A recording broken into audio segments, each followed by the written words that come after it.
Ça y est, la justice française a condamné Marine Le Pen en première instance pour des faits de détournement de deniers publics. En gros, il lui est reproché d'avoir utilisé les fonds qui lui étaient alloués en tant que député européen, non pas dans le cadre de ses missions de député européenne, mais plutôt pour faire fonctionner son propre parti. La condamnation est plutôt lourde. Elle est condamnée à 4 ans de prison, dont 2 ans ferme, 100 000 € d'amende, mais surtout 5 ans d'inéligibilité avec exécution provisoire. Ce qui veut dire que depuis hier, Marine Le Pen ne peut plus se présenter à aucune élection en France et donc ce qui la disqualifie pour l'élection qui se déroulera dans 2 ans. Il s'agit ici de l'élection présidentielle. Plusieurs choses sont à dire sur cette actualité, mais la première que je voudrais souligner, c'est quand même le retournement de veste incroyable de Marine Le Pen. Écoutez vous-même ce que Marine Le Pen a dit hier au journal de 20h. Et ensuite, je vous ferai écouter une archive dans laquelle elle disait quelque chose un tout petit peu différent quand même. Pardon d'entrer dans la technicité du droit. Supposons qu'en appel, pour détournement de fonds, vous soyez, vous et d'autres membres du Rassemblement national, condamnés, mais qu'il n'y ait pas exécution immédiate. Techniquement, vous pourriez tout à fait vous présenter à l'élection présidentielle de 2027. Le ferez-vous, bien que condamné par la justice de votre pays? Évidemment que je le ferai. Donc vous serez condamné en appel, mais vous le ferez. Évidemment que je le ferai, car je considère, encore une fois, que ce procès qui nous a été fait par des adversaires politique et qui est fondé sur des arguments qui ne tiennent pas la route. Il s'agit là d'un désaccord administratif avec le Parlement européen. Il n'y a pas d'enrichissement personnel, il n'y a pas de corruption, il n'y a rien de tout cela. On nous dit juste, vos assistants parlementaires n'auraient pas dû faire de la politique avec vous et auraient dû exclusivement se contenter de faire des lois ou en tout cas aller un peu à Bruxelles, directives. Ou en tout cas aller un peu à Bruxelles. Non, monsieur. Le majordome de Jean-Marie Le Pen avait-il le droit d'être payé par les contribuables français? Monsieur Boulot, je vous en supplie, vous ne maîtrisez pas ce sujet. Si, un petit peu. Non, car il y a 2 types d'assistants parlementaires. Les assistants parlementaires accrédités qui doivent être à Bruxelles et les assistants parlementaires locaux qui, évidemment, comme leur nom l'indique, doivent être sur le terrain aux côtés des Français. Et c'est à ceux-là que l'on reproche d'avoir fait de la politique. Moi, je suis désolé, mais un assistant parlementaire qui assiste un élu, eh bien, il fait de la politique parce que son élu fait de la politique. D'après ce qu'on vient d'entendre ici, elle dit très clairement que malgré sa condamnation, elle va se représenter. C'est bien ce qu'elle a dit. Elle a essayé d'argumenter, d'expliquer, mais voilà, elle dit en gros que malgré le fait qu'elle ait été condamnée, si en appel, parce qu'elle a fait appel, si en appel, elle est reconnue coupable, elle va quand même se présenter. Bon, écoutons ce qu'elle disait elle-même, de sa propre bouche, au sujet des personnes qui seraient condamnées par la justice. On ne tire jamais les leçons. Quand allons-nous tirer les leçons et effectivement mettre en place l'interdiction de l'inéligibilité à vie pour tous ceux qui ont été condamnés pour des faits commis grâce ou à l'occasion de leur mandat? Parce qu'enfin, écoutez, quand on voit la liste de tous les responsables politiques qui sont condamnés, qui ont été condamnés et qui sont aujourd'hui à des postes de très haute responsabilité, mais je veux dire, on rêve. Rien qu'au Parti Socialiste, Monsieur Hérault, condamné, dirige le gouvernement, Monsieur Désir, condamné, dirige le Parti Socialiste. Tout le monde est éclaboussé, mais parce qu'il le mérite. L'UMP et le PS ont des listes de condamnés qui sont inouïes. Je propose d'ailleurs aux Français d'aller regarder sur Internet. Ils tapent élu socialiste, je me demande si la première occurrence c'est pas condamné, et pareil pour l'UMP. Et ils cherchent à dire, ah ben vous voyez, Front National, ben non. Le Front National, non. Et moi, ma veste, elle est immaculée. Voilà. Et ils auront beau essayer de s'agiter, ils n'arriveront pas à me salir, parce que j'ai une éthique, j'ai une morale, que je m'y tiens, et que moi, quand je réclame l'éthique et la morale, je me l'applique à moi-même. Alors justement, est-ce qu'il faut un référendum sur la moralisation de la vie publique, politique, comme le souhaite par exemple François Bayrou? Oui, il le faudrait, mais que l'opposition réclame ça, c'est normal. Mais il me semble quand même qu'encore une fois, le Parti Socialiste a tous les pouvoirs. Et puis pour voter quoi? Parce que moi, j'ai entendu le président de la République dire « Oui, ce qu'il faudrait, c'est rendre inéligible la vie, ceux qui ont été condamnés. » Jusque-là, j'étais parfaitement d'accord, c'était dans mon projet présidentiel. Pour corruption et fraude fiscale. Ah bon? Et pourquoi pas le reste? Mais alors pourquoi pas pour favoritisme? Pourquoi pas pour détournement de fonds publics? Pourquoi pas pour emploi fictif? Ah bah c'est sûr que là, ça ferait tomber un certain nombre de personnes au Parti socialiste, et y compris le chef du gouvernement, qui donc ne pourrait pas être à la place à laquelle il est. Voilà. Donc vous voyez qu'on est encore dans la manœuvre. Alors un référendum sur la moralisation de la vie publique, etc. Très bien. Ils sont aujourd'hui en train de dire partout, ce qui serait bien, c'est de faire une sorte de commission qui vérifie avant les nominations la moralité, les conflits d'intérêts, etc. Ils ne le feront jamais. Vous entendez? Jamais. Parce que s'ils le font, la moitié de la classe politique ne pourra plus faire de la politique compte tenu de l'état de corruption et d'immoralité de la classe politique en France. On ne tire jamais les leçons.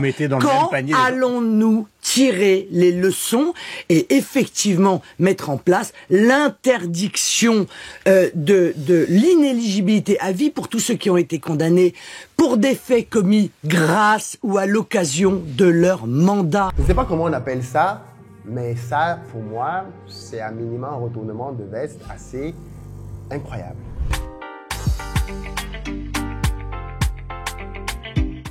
Salut à toi, bienvenue sur ma chaîne, moi c'est Philippe Simo et ici je te parle de business, de développement du continent africain. Donc si tu es nouveau et que ça t'intéresse, abonne-toi et partage nos vidéos. Pour ceux d'entre vous qui voulaient augmenter vos revenus, sachez que devenir vendeur sur Amazon est un excellent moyen de le faire.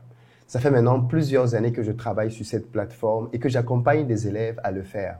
Et je me suis rendu compte que la principale étape qui bloquait les gens à parvenir à réussir sur cette plateforme, c'était le choix du produit. J'ai donc décidé ce dimanche d'organiser une masterclass dédiée à la recherche de bons produits sur Amazon. Au cours de cette masterclass, je vous expliquerai les erreurs que les gens font communément et vous verrez peut-être que vous aurez commis les mêmes erreurs, mais surtout, comment identifier de bons produits qui vont vous permettre d'avoir une bonne rentabilité. Dans la barre de description, vous avez un lien qui vous permet de réserver votre place. Pour le reste, pour ceux d'entre vous qui êtes en Côte d'Ivoire ou qui arrivez prochainement à Abidjan, si vous cherchez un véhicule, vous pouvez nous contacter au numéro qui s'affiche et on mettra à votre disposition pick-up, SUV, berline en fonction de votre budget. Si vous êtes plutôt à la recherche d'une maison, sachez que nous construisons de belles villas duplex qui sont disponibles à partir de 35 millions de francs CFA, terrain plus villa duplex en gros œuvre disponible. Vous pouvez continuer de venir faire des visites pour devenir propriétaire. Et puis enfin, sachez que nous avons désormais ouvert la billetterie pour nos prochains événements. On sera à Cotonou le 12 avril pour le thème 3 business qui peuvent générer 2 millions de francs CFA au Bénin. Et ensuite, on ira aux États-Unis en juin. Les 2 derniers week-ends, on sera au Canada et aux États-Unis. Là aussi, la billetterie est ouverte. Et enfin, Paris, 11-12 octobre pour notre événement majeur, Back to Africa 2025, qui sera de très loin le meilleur événement jamais organisé par la diaspora pour faire du business sur le continent africain. Cette année, ça va être juste énormissime. Ce qu'on est en train de préparer pour vous, ça va être inédit. Donc, réservez vos places maintenant parce que nous sommes à tarif promotionnel. Ce seront nos tarifs les plus bas et c'est le meilleur moment pour vous de prendre votre place, que ce soit en présentiel ou même en distanciel, pour bénéficier des tarifs les plus bas. Vous l'avez vous-même entendu dans l'extrait de Marine Le Pen tout à l'heure. Ce qui est assez surprenant dans la classe politique française, c'est la corruption qui, malheureusement, est très répandue au milieu des élites. Marine Le Pen n'est bien évidemment pas la première à se faire condamner de la sorte. Et comme la plupart de ses prédécesseurs, ils ont toujours estimé qu'ils étaient victimes d'une justice qui leur en voulait. Écoutez vous-même une petite liste de personnes qui sont passées par là avant Marine Le Pen. Y a-t-il des précédents? Sur l'exécution provisoire, oui. Les époux Balkany, condamnés à 10 ans dans une affaire de blanchiment de fraude fiscale, mais avec un enrichissement personnel. Même si aucune affaire n'est comparable, la peine d'inéligibilité n'est pas inédite. Pour Nicolas Sarkozy, en décembre dernier, 3 ans pour corruption et trafic d'influence. 10 ans loin de tout mandat pour François Fillon dans l'affaire des emplois fictifs de son épouse. Un 3e procès doit avoir lieu. Ou encore, Jérôme Cahuzac, reconnu coupable de fraude fiscale et de blanchiment, 5 ans d'inéligibilité. Et maintenant? C'est ça qui est paradoxal avec certaines personnes et la justice. Quand la justice accuse, ou du moins condamne, des adversaires politiques, ils estiment que la justice est impartiale, qu'elle fait très bien son travail. Et quand la justice les attaque, eux, finalement, c'est une justice qui est bizarre, c'est une justice peut-être aux ordres, c'est une justice qui exécute peut-être des objectifs inavoués, ainsi de suite. Et c'est le type de position que beaucoup de gens ont. C'est-à-dire que, malheureusement, quand il leur arrive quelque chose dans la vie, ils ne reconnaissent pas simplement le fait que ce qui leur arrive est peut-être parfois justifié. Pour le reste, je sais que certains Africains se réjouissent de cette nouvelle en estimant que l'éviction de Marine Le Pen de l'élection présidentielle est une très bonne chose, parce que ceci voudrait dire que les Africains en France vont peut-être respirer un tout petit peu, ce qui, bien évidemment, pour ma part, n'est pas forcément le cas. Il faut essayer de regarder les faits. Comme je l'ai dit dans une précédente vidéo, le président actuel a quand même, comme personne auparavant, lui expulsé des migrants, notamment des Africains.